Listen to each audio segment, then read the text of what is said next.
कुरान मजीद ने कहा कि कुल्लिल मुअमिनीना यगुद्दु मिन अबसारिहिम, ए महबूब अलैहिस्सलाम मुसलमान मर्दों को हुक्म दें कि अपनी नज़रों को झुका के रखें। आगे जाके औरतों के लिए भी कहा कि मुसलमान औरतों को भी हुक्म दें कि अपनी नज़रों को झुका के रखें। ये जो नज़र है ना, अल्लाह के प्यारे रसूल अलैहिस्सलाम ने फरमाया ये शैतान के तीरों में से एक तीर है। शैतान के तीरों में से एक है। ये तीर जो होता है ना, ये बस निकलता ही है, दोबारा वापस नहीं आता, और जहां जाता है जाके लग जाता है। ये जो नजर है ना, नजर ये गुमराह कर देती है। पहले नजर भटकती है, फिर ज़हन भटकता है। कहा नजरें झुका के रखो, झुका के। क्या करें, मर्द को ये कह दिया जाए नजर झुका के रख। हमारे यहाँ तो बहुत सारे लोग हैं जिनके अंदर एक लीडर पाया जाता है। उन्हें तो गली से गुजरना, इधर भी देखना उधर भी देखना, सलूट करने, सलाम करने, की हाल है, कैसे हो, किधर हो, तो अंदर एक लीडर है। तो वो लीडर तो नजर झुकाने नहीं देता। हमने तो कमान करनी है पूरे इलाके की। हुक्म ये है कि नजरें, एक सहाबी फरमाते हैं कि नबी पाक सल्लल्लाहु तआला अलैहि वसल्लम ने हमें रस्तों में बैठने से मना किया। तो हमने अर्ज की या रसूल अल्लाह सल्लल्लाहु अलैहि वसल्लम, कई दफा मजबूरी है, गुजारना नहीं होता, रस्तों में बैठना पड़ता है। तो हुजूर ने फरमाया फिर रस्तों का हक अदा करो। या रसूलल्लाह रस्ते का हक क्या है? फरमाया एक तो आने जाने वाले को सलाम करो, और दूसरा ये कि रस्ते से तकलीफ दे चीज को हटाओ, और फिर फरमाया कि भलाई का हुक्म दो और बुराई से मना करो, और फिर फरमाया कि रस्ते का हक है कि रस्ते में रहना है तो नजरें झुका के रहो। फिर ऐसा ना हो कि हर शख्स पर आपकी नजर पड़े, हर शख्स पर। रसूल करीम सल्लल्लाहु अलैहि वसल्लम ने नजर की हिफाजत पर जोर दिया, और औरत के लिए भी ये हुक्म है कि वो भी ना देखे गैर महरम का चेहरा। उसको भी अगर शहवत के साथ वो देखेगी तो वो भी उतनी ही मुजरम है।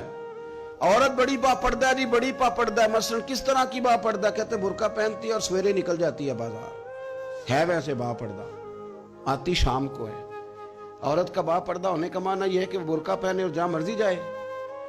बापर्दा होने का माना तो यह था कि वो जरूरत के सिवा घर से बाहर ना निकले। बड़ी जरूरत हो, बड़ी जरूरत जो बगैर निकले काम हो ही नहीं सकता, उस वक्त वो घर से बाहर जाएगी।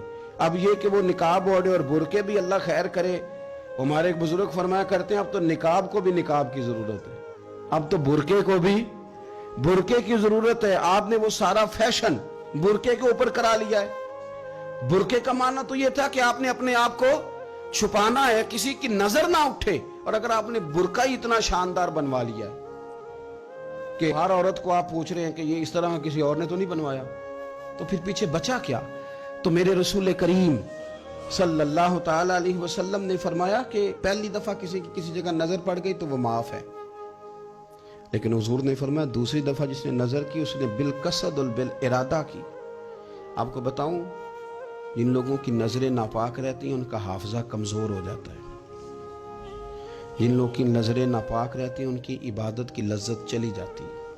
जिनकी नजरें नापाक रहती हैं वो लोग ज़हनी तौर पर और कल्बी तौर पर थोड़े थोड़े परेशान रहने लग जाते हैं। जिन लोगों की नजर नापाक रहती उनकी कैफियत ये होती है कि सब कुछ होते हुए उनका दिल उचाट होने लग जाता है। नजर की नापाकी, चूंकि ये वो वाला नशा है जिससे कभी भी पेट नहीं भरता, ज़हन नहीं भरता, तो बड़ी संजीदा उम्र तक भी माज़ अल्लाह ताला ये गुनाह बंदे का पीछा नहीं छोड़ता। नजर की सफाई, मेरे नबी पाक अलैहिस्सलाम ने फरमाया, मुस्नद इमाम अहमद बिन हंबल में क्या खूबसूरत लफ्ज़ हैं। हुजूर ने फरमाया तेरी नजर अगर किसी जगह पड़ गई तो वापस कर ले और अल्लाह से डर जा।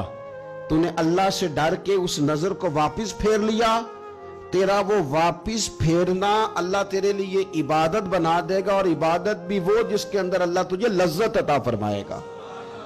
इबादत बन जाएगा, और इबादत भी वो जिसके अंदर अल्लाह ताला लज्जत पैदा कर देगा। तुझे करार नसीब होगा कि मैंने इबादत